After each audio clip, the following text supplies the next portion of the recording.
तो सबसे पहले हम हाउसेस के बारे में अब बात करते हैं कि हम कैसे चलें। ये तो हाउसेस हैं, देखिए। ये हाउसेस को हम कई हाउसेस के हमने नाम दिए हुए हैं। जैसे फर्स्ट हाउस होता है हमारा, सॉरी, इसको केंद्र भी कहते हैं, जिसको लगन कहते हैं ना हम, केंद्र है। तो केंद्र में ये वाला हाउस जो है हमारा केंद्र भी कहलाता है। और इसी को हम त्रिकोण भी कहते हैं। ये पहला हाउस बड़ा इंपॉर्टेंट होता है, जिसको हम लगन कहते हैं।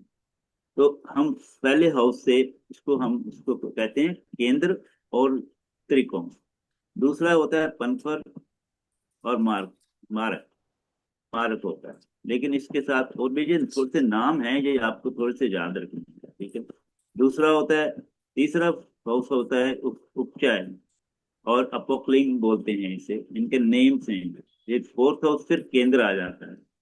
फिफ्थ हाउस त्रिकोण एंड पनफर, ठीक है। ये सिक्स हाउस अपोक्लिन, उपचय एंड ट्रिक, ट्रिक हाउसेस भी इनके बोलते हैं। सेवंथ हाउस अगेन केंद्र होता है एंड मार्क भी होता है, ठीक है। एट्थ हाउस जो होता है पनफर है और त्रिक है। ये नेम्स आपने थोड़े से याद रखने हैं। नाइन्थ हाउस है, ये त्रिकोण भी है, त्रिकोण है ये, और ये अपोक्लिन भी है। ये टेंथ हाउस आता है हमारे पास, ये भी केंद्र है और ये उपचय है। इनके नेम्स हैं ये, फिर पनफर है, इलेवेंथ हाउस उपचय है, और 12वां भाव जो है फिर अपोक्लिंग एंड ट्रिक हाउस इन्हें कहते हैं। तो इसके बाद हमारे को ये देखना है, ये तो नाम अपने याद रखने। और इसके बाद हाउसेस जो हैं, हाउसेस के सिग्निफिकेंट क्या करते हैं, सिग्निफिकेशन उनकी क्या है। तो फर्स्ट हाउस जो है आपको सेल्फ को रिप्रेजेंट करता है। सेकंड हाउस फाइनेंस को, थर्ड हाउस करेज को, फोर्थ हाउस मदर को, और मदर का ऑल काइंड ऑफ, यानी कि सुख जो होते हैं ना, कंफर्ट से होते हैं वो चिल्ड्रन। फिफ्थ हाउस से हम देखते हैं। डिजीजेज जो है सिक्स हाउस से देखेंगे। स्पाउस जो है हम सेवंथ हाउस से देखेंगे। और लॉन्गेविटी जो है हम एट्थ हाउस से देखेंगे। रिलीजन हम देखेंगे नाइन्थ हाउस से। प्रोफेशनल हाउस जो है टेंथ हाउस है। इनकम का हाउस जो है हमारे पास ये इलेवेंथ हाउस है। एक्सपेंडिचर हम इस ट्वेल्थ हाउस से देखते हैं। अब यहाँ पर ये तो हाउसेस की होगी बात। आगे आता है तो सभी हाउसेस को कोई ना कोई प्लेनेट सिग्निफाई करता है। ये हमें एक बहुत याद रखने वाली चीज है कि पहली बात तो ये है कि हाउस, किस हाउस से हमें क्या चीज मिलने वाली है। और दूसरा, हमारे जो हाउसेज हैं उनको कोई ना कोई प्लेनेट सिग्निफाई करता है, जिनको कारक ग्रह बोलते हैं, यानी कि significator house, significator. First house को सिग्निफाई करता है सूर्य। सूर्य जो है वो हमारे को सिग्निफाई करता है फर्स्ट हाउस को, जहाँ से हमें एनर्जी मिलती है, ठीक है। एनर्जी भी इसी से मिलती है हमें, और हमारे को पर्सनैलिटी भी इसी से मिलती है, ठीक है। और सभी फिजिकल हेल्थ जो है फर्स्ट हाउस से मिलती है। तो हम उसको रिप्रेजेंट जो करते हैं ना, तो हम तो हमारी पर्सनैलिटी जो होती है ना, दूसरे के ऊपर प्रभाव डालती है। तो सूर्य है वो सबके ऊपर प्रभाव डालता है, ठीक है। तो इसका सिग्निफिकेशन सूर्य से है। सूर्य सिग्निफाई करता है फर्स्ट हाउस को। सेकंड हाउस को करता है जुपिटर सिग्निफाई, जिसके अंदर सेकंड हाउस हमने देखा था कि सेकंड हाउस जो है उसको फाइनेंस को रिप्रेजेंट करता है, धन स्थान है ये, ठीक है। हमारे कुटुंब का स्थान भी होता है। अभी अभी बात करेंगे और भी हाउसेस के बारे में डिटेल में। और ये सिर्फ सिग्निफिकेटर्स को आप पहले याद रखना है, क्योंकि प्रोडिक्शन करने के लिए हमें ये चीजें याद होनी चाहिए। हम कुंडली तो बना लेंगे, जैसे भी अभी बताया आपको, सभी चीजें आप कर लेंगे, बड़े आसानी से कर लेंगे। लेकिन प्रोडिक्शन करने के लिए हमें ये चीजें कुछ याद रखनी पड़ेंगी। तो सिग्निफाई, जिस जुपिटर जब सिग्निफाई करता है, तो जुपिटर अगर सेकंड हाउस में होगा, तो बट नेचुरली कि वो आपकी धन की स्थिति को मजबूत करेगा। जिस जो भी सिग्निफिकेटर्स होता है वहां का उसी चीज को रिप्रेजेंट करता है। तो ऐसे जुपिटर जो है फाइनेंस को रिप्रेजेंट करता है, सेकंड हाउस को इसलिए रिप्रेजेंट करता है। हमारे खानदान को भी रिप्रेजेंट करता है, ठीक है। हम जिस यानी कि घर में पैदा हुए हैं, पीछे की पूरी बैकग्राउंड जो है वो हमें सेकंड हाउस से नजर आती है, ठीक है। और फिर थर्ड हाउस जो है हमारे मार्स को, इसको रिप्रेजेंट करता है। मार्स ये हमारे भाई बहनों का घर होता है, करियर का घर होता है। करेज इसी से मिलना है ना हमें। हमारे अगर अकेले हों तो हमारा हम कमजोर पड़ जाते हैं, और भाई बहन हमारे होते हैं तो हमारा साहस बढ़ जाता है। तो मंगल उसको रिप्रेजेंट करता है। मंगल वैसे भी अग्रेसिव प्लैनेट है। जब हम इसके इनके भी करेंगे ना, प्रैक्टिस की बात करेंगे सभी ग्रहों की, उसके अंदर भी वो चीज आएगी। ऐसे भी हम जब बात कर ही रहे हैं तो उसके अंदर काफी चीजें आपको पता लग ही रही हैं कि एक ग्रह किस चीज को रिप्रेजेंट करते हैं। तो थर्ड हाउस को मार्स रिप्रेजेंट करता है, और इससे थर्ड हाउस में और भी चीजें हैं। जैसे हमारे नेबर्स होते हैं, हमारे फ्रेंड्स होते हैं, ठीक है, ये भी आते हैं, क्योंकि हम अकेले नहीं रहेंगे। साथ होएगा, हमारे साथ हमारे दोस्त बनेंगे, तभी हम जो है हमारी पावर भी बढ़ती है। तो इस वजह तो फोर्थ हाउस जो है हमारे को रिप्रेजेंट करेगा। जैसे मून जो है इसको रिप्रेजेंट करता है। मून मदर को भी रिप्रेजेंट करता है, मन को भी रिप्रेजेंट करता है, माइंड को भी रिप्रेजेंट करता है, ठीक है ना। और विनस जो है ये हर प्रकार की लग्जरी को, सुख सुविधाओं को देने वाला होता है। तो ये दोनों प्लैनेट जो हैं, मून और विनस जो है, शुक्र यानी कि चंद्र और शुक्र जो है, ये फोर्थ हाउस को रिप्रेजेंट करते हैं। अगर ये प्लैनेट्स इसके हाउस के अंदर होंगे तो बट नेचुरल इनसे रिलेटेड आपको सभी प्रकार के सुखों को प्राप्त करेंगे। अगर शुक्र जो है आपके फोर्थ हाउस में है तो मान लीजिए कि आपके पास सारी प्रकार की सुख सुविधाएं होंगी। मून है तो माँ का सुख तो मिलेगा मिलेगा, ठीक है, अच्छा मिलेगा, ऐसी बात नहीं। तो और भी प्रकार, सभी प्रकार के सुखों की बात होती है। जब सुखों की बात करते हैं तो जन्म से लेके आखिरी सांस तक जो हमें सुख मिलने हैं, जिस भी एज में जो जो सुख मिलने हैं, वो उसकी बात होती है। तो मून और शुक्र जो है इनको रिप्रेजेंट करते हैं। फिफ्थ हाउस फिर आगे, फिर इसका सिग्निफिकेटर जो है वो जुपिटर है, बृहस्पति, जिसको गुरु भी बोलते हैं, जुपिटर भी बोलते हैं। जुपिटर इंग्लिश में बोलते हैं, मतलब बृहस्पति हिंदी में, संस्कृत में, और गुरु भी बोलते हैं इसे। तो इनको नाम तो हिंदी में भी याद रखना और इंग्लिश में भी याद रखना तो अच्छी बात है। हमारा फिफ्थ हाउस वैसे भी इंटेलेक्ट का होता है, बुद्धि का होता है। तो बुद्धि देने वाला भी हमारे को क्या है, गुरु जी होते हैं। गुरु की कृपा से ही हमें सब चीजें मिलती, ठीक है।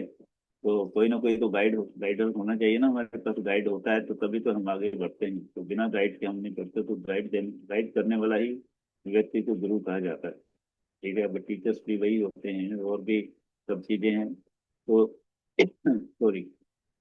तो ये हाउस जो है संतान का भी होता है। तो जुपिटर होगा तो जुपिटर के आगे तो संतान बढ़ती है, आगे मिलती है आपको, संतान का सुख मिलता है, ठीक है। सिक्स हाउस में तो रिप्रेजेंट करता है सिर्फ मंगल, यहाँ पर फिर मंगल रिप्रेजेंट करता है, और शनि भी रिप्रेजेंट करता है। यानी कि सिग्निफिकेटर है इसका। सिग्निफिकेट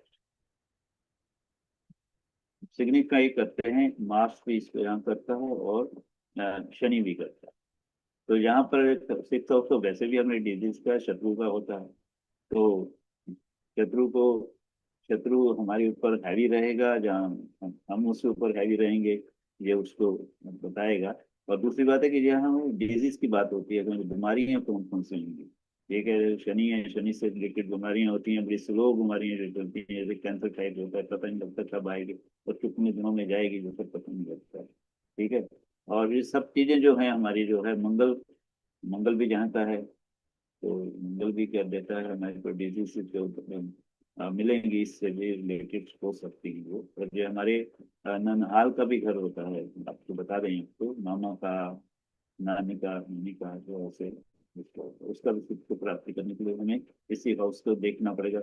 इन हाउसेस से हम इसीलिए बात कर रहे हैं कि जो हाउस सिग्निफाई करते हैं उनसे हमें क्या चीज मिलनी है। जब भी हमें किसी विशेष हमारे माइंड में क्वेश्चन होगा कि हमें ये चीज चाहिए, तो उसको हम इस भाव से देखना पड़ेगा, हमें उसी उसी से देखना पड़ेगा। और इन ग्रहों को देखना पड़ेगा कि अगर हम एजुकेशन की बात करें तो बृहस्पति को देखना पड़ेगा। हम धन की बात कर रहे हैं तो हमें बृहस्पति को देखना पड़ेगा, क्योंकि सिग्निफाई करता है उन चीजों को। तो सेकंड हाउस हमारे धन को करता है, तो फिफ्थ हाउस भी हमारी बुद्धि को करता है। तो उसको जुपिटर से देखना पड़ेगा। इसी तरह से हमारे अदर अदर हाउसेस जो है उन, जैसे हम अब डिजीज की बात करेंगे तो हमें शनि की स्थिति को जानना जरूरी है, हमें मंगल की स्थिति को भी जानना जरूरी है।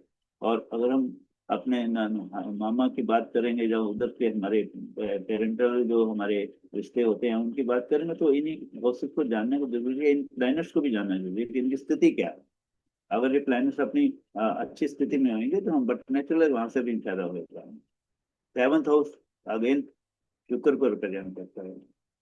शुक्र जो है हमने बताया कि हर प्रकार को शुक्र को रिप्रेजेंट करता है, लग्जरी को रिप्रेजेंट करता है, फीमेल को यानी कि अपोजिट सेक्स को यानी कि आपको रिप्रेजेंट करता है, वाइफ को रिप्रेजेंट करता है, ठीक है, फ्रेंडशिप यानी कि को भी रिप्रेजेंट करता है। तो ये जो है शुक्र, जब भी हम शादी की बात करेंगे या हम होते हैं ना कब शादी होगी, हमारी शादी नहीं होगी, कैसे होगी, तो हमें शुक्र की स्थिति को जानना बड़ा जरूरी होता है। अगर शुक्र हमारा कुछ हमें दे रहा है तो हमें हमारी शादी वाकई हो जाएगी।